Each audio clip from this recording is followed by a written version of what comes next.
You are listening to Book Clips, a mini podcast in which authors or narrators do readings from novels. Check out the show notes for the synopsis and buy links for this book. Lexy Rebe and Spoken Realms present Being Hers by Anna Stone, narrated by Lexy Rebe. Chapter 1.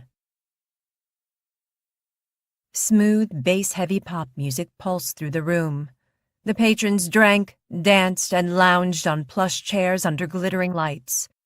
Gorgeous women adorned in diamonds and designer dresses flirted with rich businessmen in Italian suits.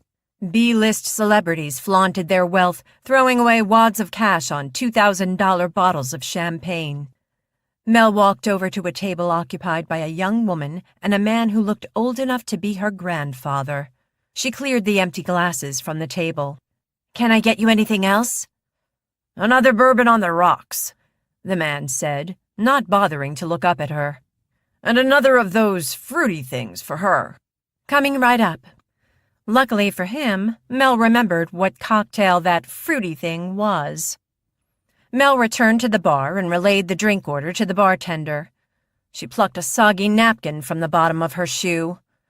Just another night at the lounge. Part high-end bar, part nightclub, it was one of the city's most exclusive night spots. Or so she was told. When she wasn't working, Mel spent most of her nights at home or at the library, writing papers and combing through law textbooks. Mel delivered the drinks to the couple on a silver tray, then took another order. She went back and forth, serving drinks and wiping down tables until her feet ached and her muscles burned. Mercifully, by that time, her shift was almost over. "Hey, Mel?" James, her manager, beckoned her over to the bar. "What's up, James?" Mel leaned down on the bar, grateful for a moment to catch her breath. She'd spent the whole day in classes and had been on her feet all night. "Here." James handed her a large envelope. "It's your new contract." "Does this mean I'm off probation?" Mel flicked through the pages. Everyone who worked at the lounge started on a probationary period due to the clientele's high standards. The patrons expected nothing short of the royal treatment, and they did not tolerate mistakes.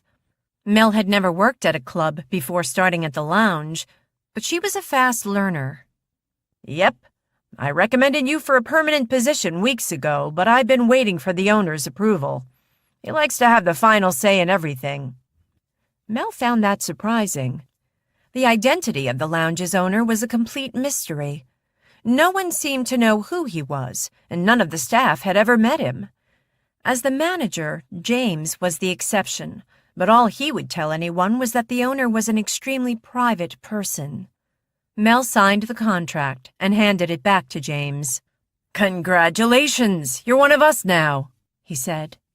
"Thanks." Mel breathed a sigh of relief.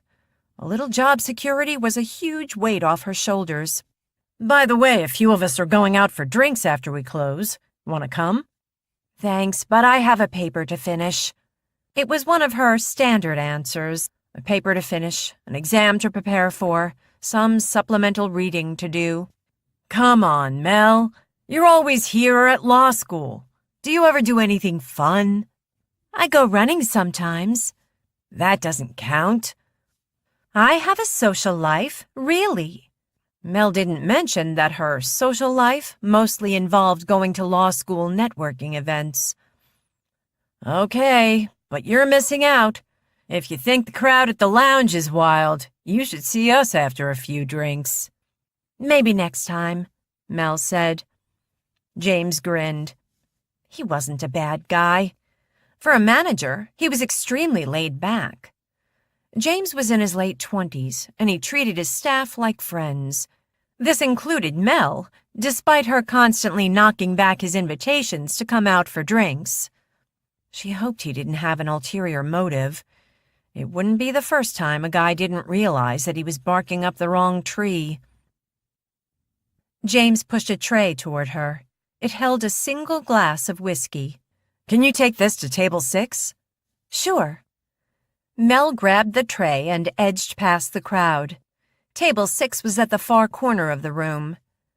As the crowd thinned in front of her, Mel's heart skipped a beat. It was her.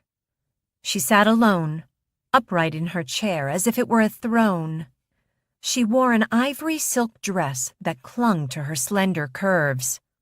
Her jet-black hair cascaded down her shoulders in loose, perfect waves, and her blue eyes were framed by long, dark lashes. The woman was a regular at the lounge, coming in around once a week. She always came alone and sat at that table by herself, watching the crowd but never speaking to anyone. Unlike all the other regulars, none of the staff knew anything about her. Not her name, not her job, not how she made her riches. And she had to be rich to afford to come to a place like the lounge. All that Mel knew about her was that she always drank the same brand of top-shelf whiskey. As Mel walked toward the woman's table, she was cut off by a sharply dressed man in a suit. He'd had more than a few drinks. He leaned down toward the woman and flashed her a pearl-white smile, then said something to her that Mel couldn't make out. The woman gestured for the man to lean down closer. She whispered something into his ear. Slowly, his face turned redder and redder. Then, without another word, he stood up and scurried off. Mel watched the man depart. What did the woman say to him? When Mel turned back to her table, the woman was staring straight at her. "Enjoy the show?" the woman asked. Mel trailed off, flustered. She had never spoken to the woman before, beyond taking her orders and serving her drinks. "What did you say to him?"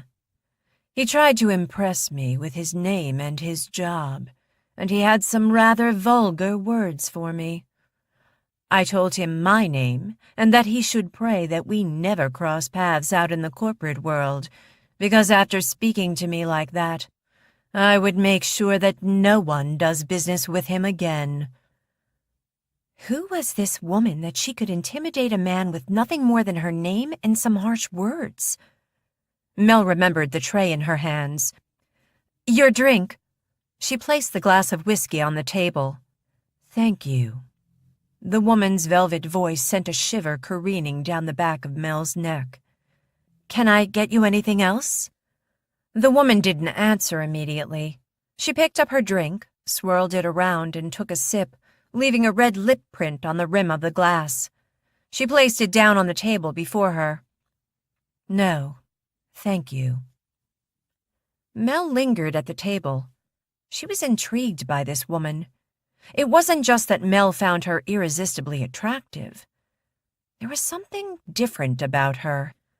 On the surface, she undeniably belonged to the elite. From her stylish clothing down to her short, manicured fingernails, everything about her pointed to someone accustomed to a life of luxury. But she made no effort to flaunt her wealth and showed none of the entitlement of the other customers. "Is there something else?" the woman asked. Mel paused. She felt compelled to ask the woman something, anything. "Why do you come here?" The words tumbled out of Mel's mouth. "It's just that you're always by yourself, and you don't seem to want to talk to anyone." The woman leaned back in her chair and studied Mel's face. "You've been watching me." Mel's face grew hot. She tucked a stray lock of her brown hair behind her ear. "I like to watch people too," the woman said. "That's why I come here. And to enjoy the fine selection of whiskey that the lounge has on offer." Her eyes never leaving Mel's, she picked up her glass and took another long sip. Mel stood there, held captive by the woman's gaze. Her heart raced. There was something in her eyes that Mel couldn't quite decipher. Flirtation? An invitation? A command? A raucous shout from somewhere behind her broke Mel out of her trance. "I should go. Let me know if you need anything else." The woman nodded, her expression inscrutable. As Mel walked away, she swore that she could feel the woman's eyes on her back.